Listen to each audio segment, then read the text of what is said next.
We're live. We're live. Okay. A brief word on. So we covered the golden ratio question. That's nice. Number 10, I feel like I don't really need to elaborate on those. That's just 6 problems where on each problem it's up to you. You can pick whatever method you like. You can complete the square, you can use the quadratic formula, you can factor if it's factorable. It's up to you how you want to solve it.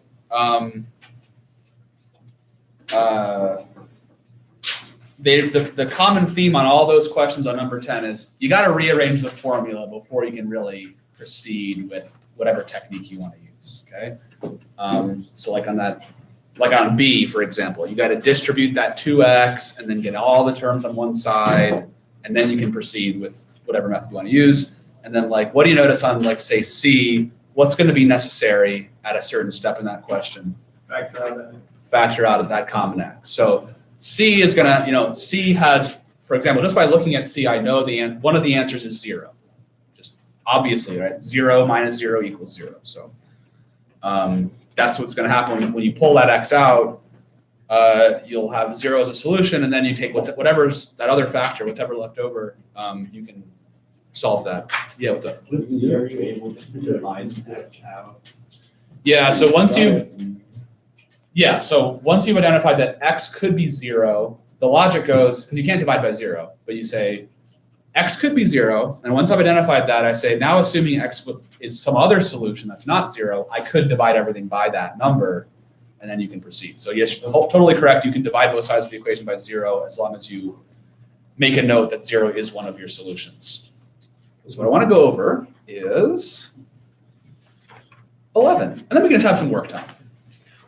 I go over 11, both classes will be aligned. Got a little disaligned there for a second. The other class, we're just making live, laugh, love signs. Trying to sell them to Target. I know. Dance like no one's watching. It's not a house becomes a home when you put that first live, laugh, love. Yeah. You got to put that dance like no one's watching sign. Well, then I don't have a home. Sorry. You don't. It's very sad. You live in a house, not a home.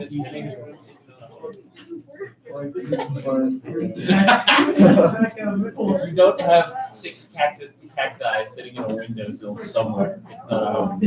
Sean, are you attacking me?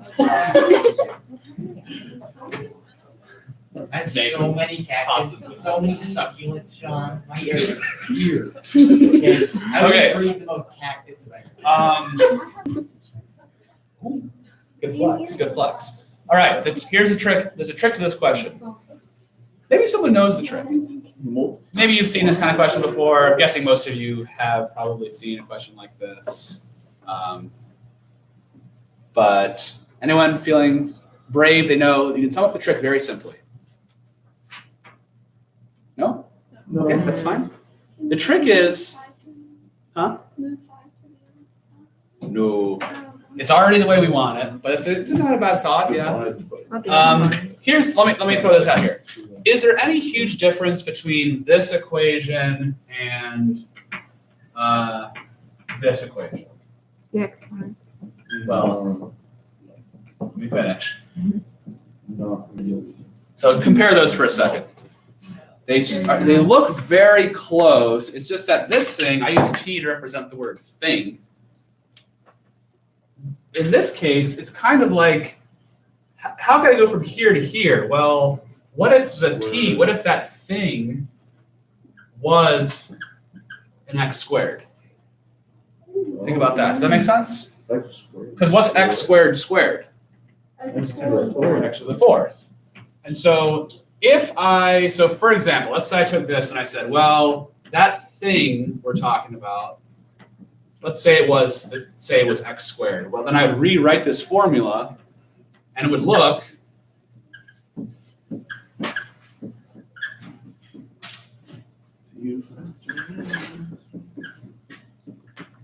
and then you take that square. Does that make sense? Mm-hmm. Okay. And so what's going to happen?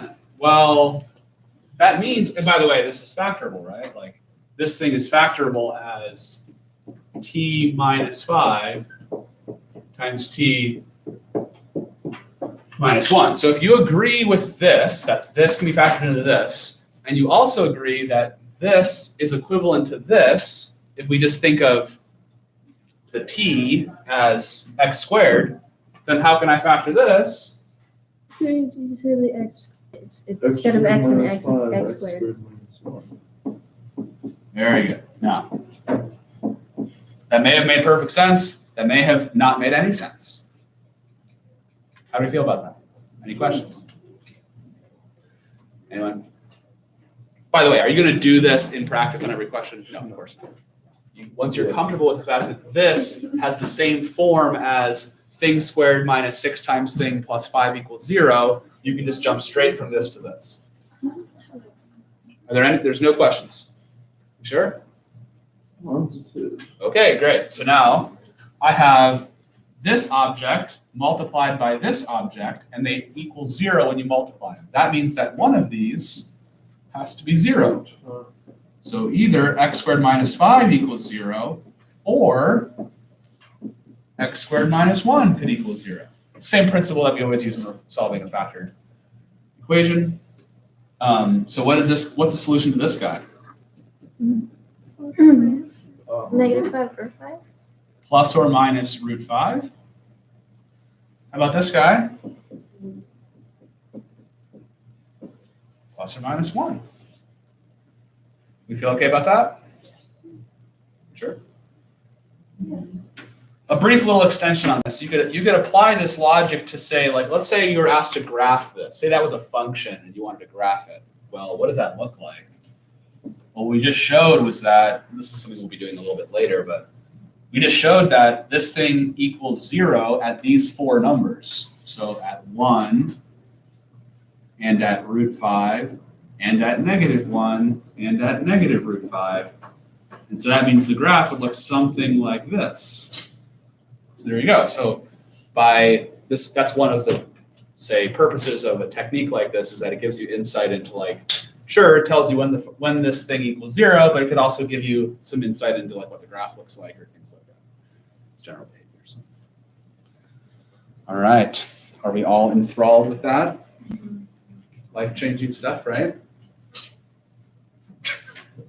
Okay. All right. That's kind of all I wanted to cover today. Go ahead and take some time to work on some problems. Let me know if you have any questions. I will try to answer them.